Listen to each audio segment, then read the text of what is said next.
সপ্তম শ্রেণীর প্রিয় শিক্ষার্থীগণ, এমআর একাডেমি স্কুলের গণিত ক্লাসে স্বাগত। তোমাদের নতুন গণিত বই থেকে আজকে অধ্যায় ৩ অনুশীলনী ৩ অনুশীলনী ৩-এ আছে পরিমাপ বিষয়ক অঙ্ক। আমি দুটি পর্বে কিন্তু 10 পর্যন্ত অঙ্কগুলোর সমাধান করে দিয়েছি। তো আজকে তৃতীয় পর্বে আমরা 11 এবং 12 এই দুটি অঙ্কের সমাধান করব।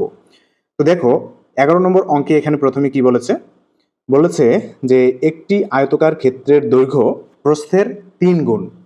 দৈর্ঘ্যটা হবে কি প্রস্থেরও 3 গুণ বড়। তো প্রস্থ যদি 1 হয় তাহলে দৈর্ঘ্য কত হবে 3, আর প্রস্থ যদি 2 হয় তাহলে দৈর্ঘ্য হবে কত 3 দুগুণে 6।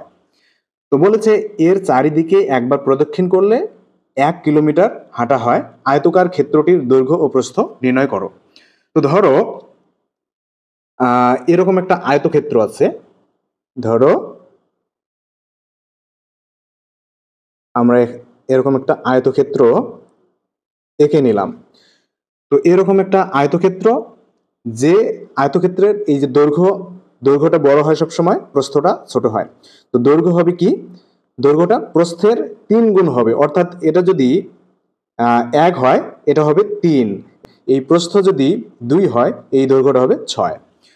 আশা করছি বুঝতে পেরেছো। এখন দেখো আমরা প্রথমে তাহলে, যেহেতু আমাদের এখানে প্রস্থটা দেওয়া নাই এবং দৈর্ঘ্যটা কত হবে সেটা কিন্তু বলা আছে যে 3 গুণ হবে, তো আমরা প্রথমে ধরে নেব। কি ধরে নেব? প্রস্থ। তো আমরা লিখব মনে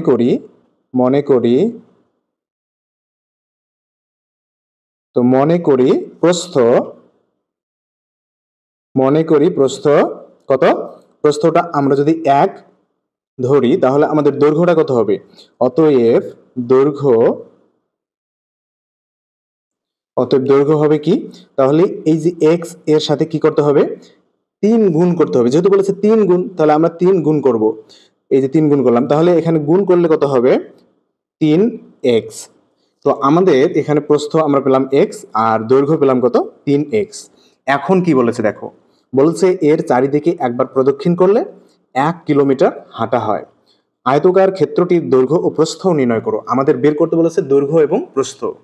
তো দেখো এর চারিদিকে, ধরো এখান থেকে শুরু করে এইদিকে ঘুরে এইদিকে ঘুরে এইদিকে ঘুরে এইখানে যদি আসি তাহলে কত কিলোমিটার হবে, 1 কিলোমিটার। কত কিলোমিটার? 1 কিলোমিটার, অর্থাৎ চতুর্দিকে একবার ঘুরলে 1 কিলোমিটার হবে। আমরা কিন্তু এখানে প্রস্থ ধরলাম কি x, প্রস্থ ধরলাম আমরা x, এবং দৈর্ঘ্য হলো আমাদের 3x। দৈর্ঘ্য কত? 3x। তো দেখো আমরা যদি এখানে শুরু করি তো এই পর্যন্ত যাব কত, 3x, এই পর্যন্ত x, আবার এই পর্যন্ত আবার 3x, এই পর্যন্ত আবার x। তো দেখো এই সম্পূর্ণটা একবার প্রদক্ষিণ করা মানে 1 কিলোমিটার যাব। এর অর্থ হলো আমরা এর পরিসীমাটা আমাদের বের করতে হবে। তো পরিসীমা আমরা জানি, পরিসীমার সূত্রটা কি, তাহলে আমরা এখন লিখব আমরা জানি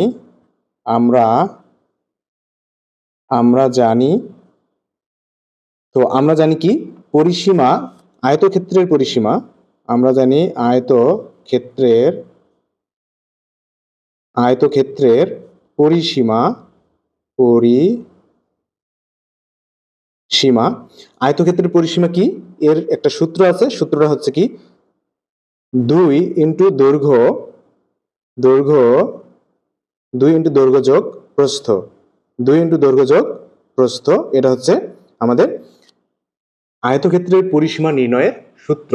তো আমরা যদি এখন দৈর্ঘ্য এবং প্রস্থ আমরা যে এখানে বের করেছি x এবং 3x, তো এটা যদি আমরা এখানে মান বসিয়ে দিই তাহলে কি হবে, দেখো আমরা এখানে 2 আছে, এর সাথে এখানে দৈর্ঘ্য আমাদের 3x, আর প্রস্থ হচ্ছে কি প্রস্থ হচ্ছে x।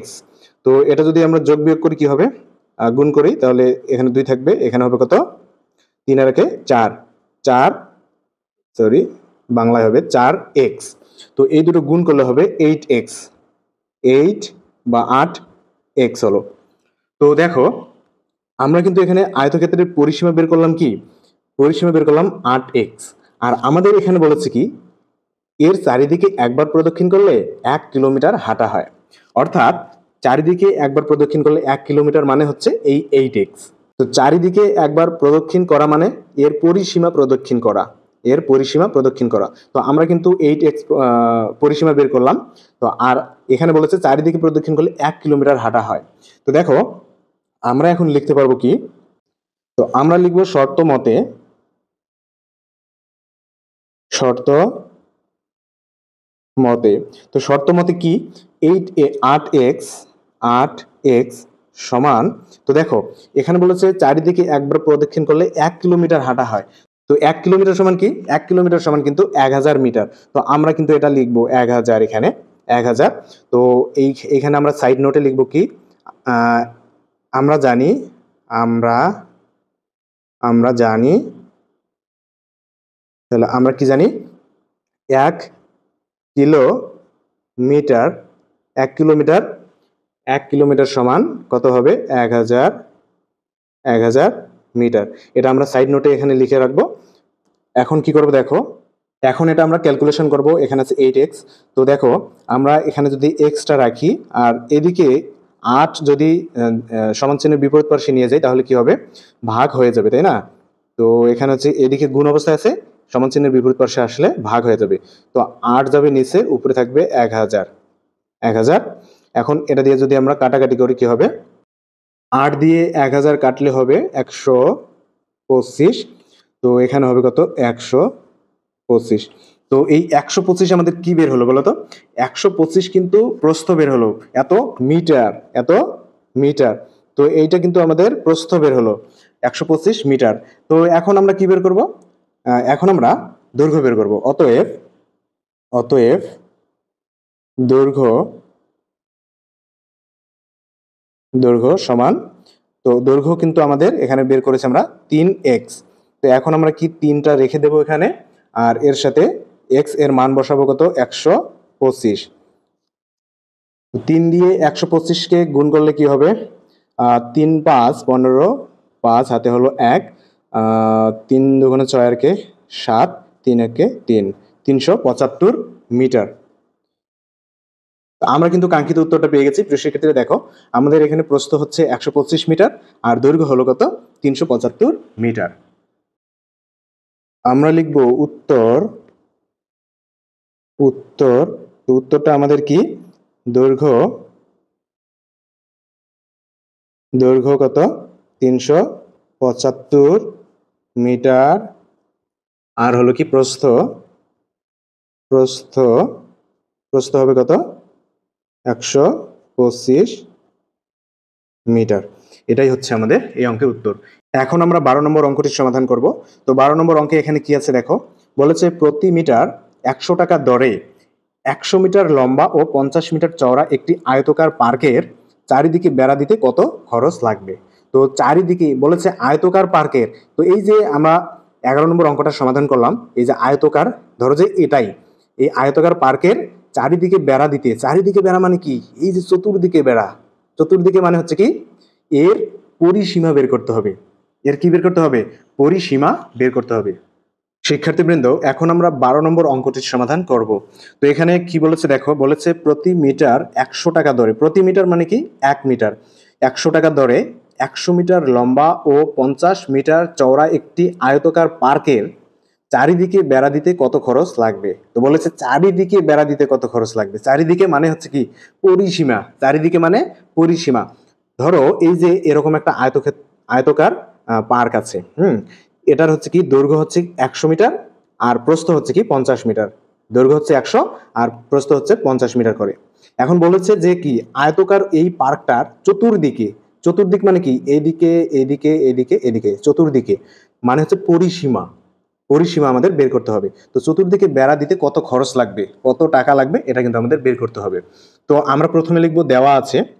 তো দেওয়া আছে কি, আমাদের এখানে দেওয়া আছে যে কি আয়তকার পার্কের দৈর্ঘ্য হচ্ছে কি 100 মিটার এবং আয়তকার পার্কের প্রস্থ হচ্ছে কি 50 মিটার। তো এখন আমরা যদি এই আয়তকার পার্কের পরিসীমা বের করি তাহলে কত হবে, এবং এটার সূত্র হচ্ছে কি 2 ইন্টু দৈর্ঘ্য যোগ প্রস্থ। তো আমরা লিখবো অতএব, অতএব আয়তকার, আয়ত, আয়তকার পার্কের, আয়তকার পার্কের পরিসীমা।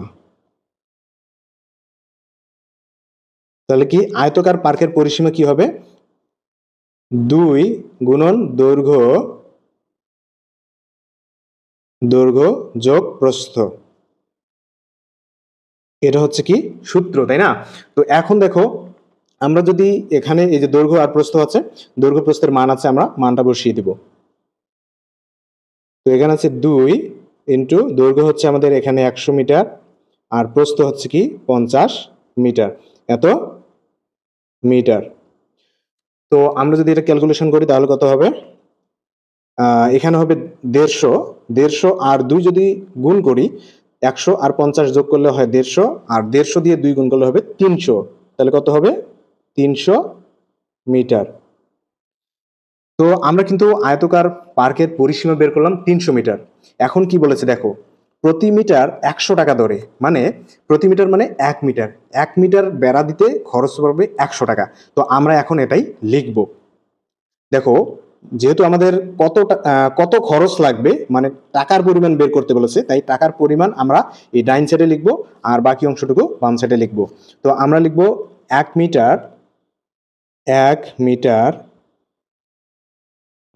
1 মিটার বেড়া দিতে খরচ লাগে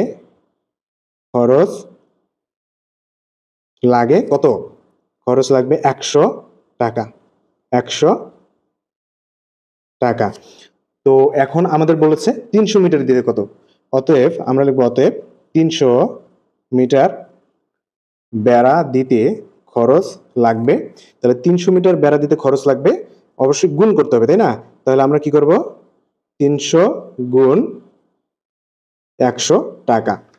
300-কে 100 দ্বারা গুণ করলে কি হবে দেখো, এটা গুণ করা খুবই সহজ। 1 আর 3 গুণ করলে হয় 3, আর শূন্য আছে 1 2 3 4, 4টা শূন্য দেবো, 1 2 3 4, এত টাকা। তো এটাই কিন্তু আমাদের এই অঙ্কের উত্তর। তো আমরা লিখবো উত্তর কত? উত্তর হচ্ছে 30,000 টাকা। তো আশা করছি আজকের ক্লাসটা তোমাদের অনেক ভালো লেগেছে। প্রিয় শিক্ষার্থীরা, দেখা হবে পরবর্তী পর্বে। সকলে ভালো থাকো।